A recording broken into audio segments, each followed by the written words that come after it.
혹시 여러분 양치질을 그냥 매일 해야 하는 귀찮은 숙제? 뭐 이 정도로만 생각하고 계신가요? 만약 그렇다면 오늘 이야기는 좀 놀랍게 들릴 수도 있겠네요. 구강 건강이 단순히 치아를 튼튼하게 하는 걸 넘어서요. 우리 노년의 행복과 건강 전체를 좌우하는 아주 중요한 열쇠라는 사실, 지금부터 한번 제대로 파헤쳐 보겠습니다. 네, 맞아요. 바로 씹는 즐거움입니다. 이게 그냥 뭐 맛있는 거 먹는다 여기서 끝나는 게 아니거든요. 영양분을 제대로 섭취하고 또 자신감 있게 활짝 웃고 다른 사람이랑 편하게 이야기하고 이 모든 게 우리 삶의 질이랑 바로 연결되는 거잖아요. 자, 그래서 오늘 우리가 어떤 순서로 이야기를 나눌지 한번 볼게요. 먼저 씹는 즐거움이 도대체 왜 그렇게 중요한지, 그리고 우리 입속 건강이 몸 전체랑 어떻게 연결되는지 알아볼 거고요. 그 다음엔 매일 실천할 수 있는 관리법, 또 만약에 치아를 잃었다면 어떤 선택을 할 수 있는지, 마지막으로 비용 부담을 덜어줄 지원 혜택까지 아주 꼼꼼하게 다 짚어드릴게요. 자, 그럼 첫 번째 이야기부터 바로 시작해 볼까요? 우리 입안이 말이죠. 어떻게 우리 몸 전체의 건강 상태를 보여주는 일종의 창문 역할을 하는지 그 아주 놀라운 연결고리부터 한번 파헤쳐 보겠습니다. 여기서 우리가 가장 먼저 주목해야 할 병이 하나 있습니다. 바로 치주질환. 우리가 보통 풍치라고도 많이 부르죠. 이게 그냥 잇몸에서 피가 좀 난다 뭐 이런 가벼운 문제가 절대 아니에요. 이걸 그냥 내버려 두면요.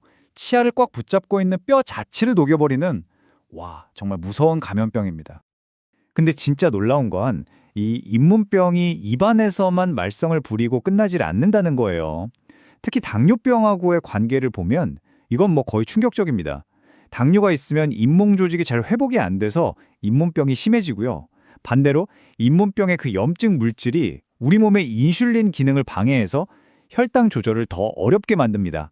그러니까 서로가 서로를 더 나쁘게 만드는 그야말로 악순환의 고리에 딱 빠져버리는 거죠. 근데 여기서 끝이 아닙니다. 잇몸병이 아주 심각한 분들은요. 심근경색이나 뇌졸중 같은 정말 무서운 심혈관 질환 위험이 자그마치 19%에서 최대 34%까지 높아진다는 연구 결과도 있어요. 이게 왜 그러냐면요. 잇몸에 있던 그 나쁜 염증 물질들이 혈관을 타고 그냥 온몸을 돌아다니기 때문이에요. 정말 무섭죠? 그러니까 핵심은 바로 이겁니다. 입안에서 일어나는 일은요. 절대로 입안에서만 머물지 않는다는 것. 우리 입이 우리 몸 전체의 건강 신호를 보여주는 아주 정확한 기압계, 바로 바로미터인 셈이죠. 자, 이렇게나 중요한 구강 건강. 그럼 도대체 어떻게 지켜야 할까요? 지금까지 문제의 심각성을 알아봤으니 이제부턴 아주 구체적인 해결책으로 넘어가 볼게요. 여러분께서 오늘 당장 집에서부터 실천할 수 있는 아주 간단하면서도 강력한 방법들을 알려드리겠습니다. 완벽한 구강 위생을 위한 3총사를 소개해드릴게요. 첫째, 칫솔질. 막 힘줘서 옆으로 벅벅 닦는 분노의 칫솔질. 이거 절대 안 됩니다. 잇몸에서 치아 쪽으로 부드럽게 쓸어내리듯 닦아주시고요. 둘째, 칫실. 칫솔모가 절대 못 들어가는 치아 사이사이 옆면을 깨끗하게 닦아주는 거죠. 그리고 마지막, 치간 칫솔. 특히 어르신들은 치아 사이 공간이 넓어지기 쉬운데 이 공간을 관리하는 데는 이게 정말 필수예요, 필수. 칫솔, 치실, 치간 칫솔. 이 세 가지를 모두 써야 비로소 나 오늘 양치 제대로 했다고 말할 수 있는 겁니다. 그런데 나이가 들면서 또 다른 복병이 나타납니다. 바로 입이 바짝바짝 마르는 구강 건조증이에요. 65세 이상 어르신들 무려 30% 이상이 이 증상을 겪고 있다고 하니까 정말 흔한 문제죠. 그럼 이 구강 건조증은 어떻게 관리하면 좋을까요? 방법은 생각보다 간단합니다.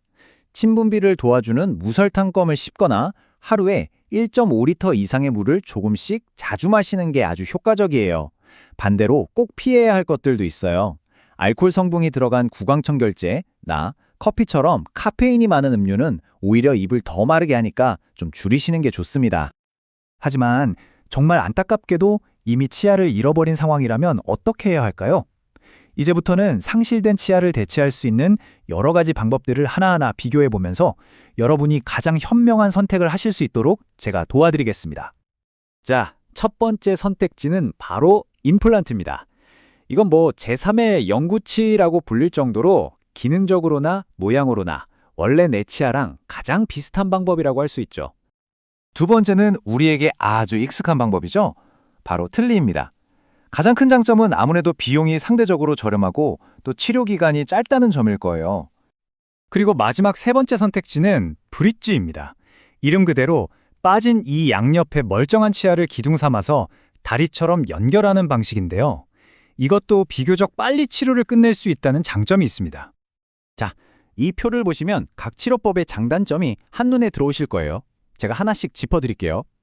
먼저 씹는 힘, 즉 기능성을 보면 임플란트가 거의 자연치아 수준으로 압도적이죠. 브릿지도 괜찮은 편이고요. 반면에 틀니는 아무래도 씹는 힘이 좀 약할 수밖에 없습니다. 치료 기간은 틀니나 브릿지가 훨씬 빠르지만 비용은 임플란트가 가장 높죠. 그리고 이게 정말 중요한데요. 특뼈 건강. 임플란트는 뼈를 보존해주지만 틀니나 브릿지는 시간이 지나면서 톡뼈가 흡수되는 걸 막을 수가 없어요. 또 하나, 브릿지는 멀쩡한 양옆 치아를 깎아야 한다는 어떻게 보면 치명적인 단점이 있죠. 그러니까 무조건 이게 정답이다 하는 치료는 없는 거예요. 내 잇몸 상태, 남아있는 치아, 그리고 경제적인 상황까지 다 고려해서 나에게 가장 맞는 최적의 방법을 선택하는 게 핵심입니다. 아마 많은 분들이 다 좋은데 비용이 너무 부담스러워 하고 치과 가는 걸 망설이실 거예요. 하지만 다행히도 우리가 활용할 수 있는 여러 가지 지원 제도들이 있습니다. 지금부터 그 혜택들 하나도 놓치지 않게 제가 꼼꼼하게 알려드릴게요. 자, 그럼 어떤 혜택들이 있을까요? 가장 먼저 기억하셔야 할 기준은 바로 나이입니다. 만 65세 이상 어르신들부터 이 혜택을 받으실 수 있어요. 아마 제일 궁금해하실 임플란트, 평생에 걸쳐서 총 2회까지 건강보험 적용을 받을 수 있습니다. 그리고 정말 중요한 아주 기쁜 소식이 바로 이겁니다.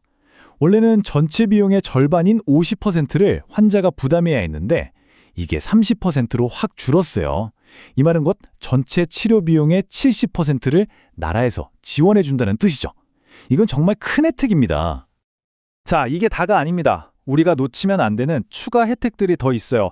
만 19세 이상이면 누구나 1년에 한 번 아주 저렴하게 스케일링을 받을 수 있고요. 그리고 가까운 지역 보건소에 가시면 무료로 구강검진도 해주고 불소도포 같은 예방관리도 받을 수 있습니다. 또 지자체별로 저소득층 어르신들을 위한 추가 의료비 지원 사업을 하는 곳도 있으니까요. 내가 사는 곳에 어떤 혜택이 있는지 꼭 한번 확인해 보세요.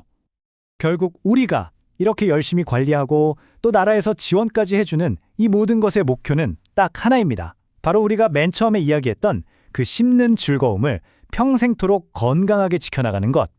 이게 바로 활기차고 행복한 노년을 위한 가장 중요하고 확실한 첫걸음이니까요. 자, 오늘 준비한 이야기는 여기까지입니다. 마지막으로 여러분께 질문 하나를 던지면서 마무리할까 합니다. 오늘 하루 여러분은 자신의 소중한 씹는 즐거움을 지키기 위해 무엇을 하셨나요? 오늘의 작은 실천 하나가 여러분의 건강한 내일을 만든다는 것 꼭 기억해 주세요.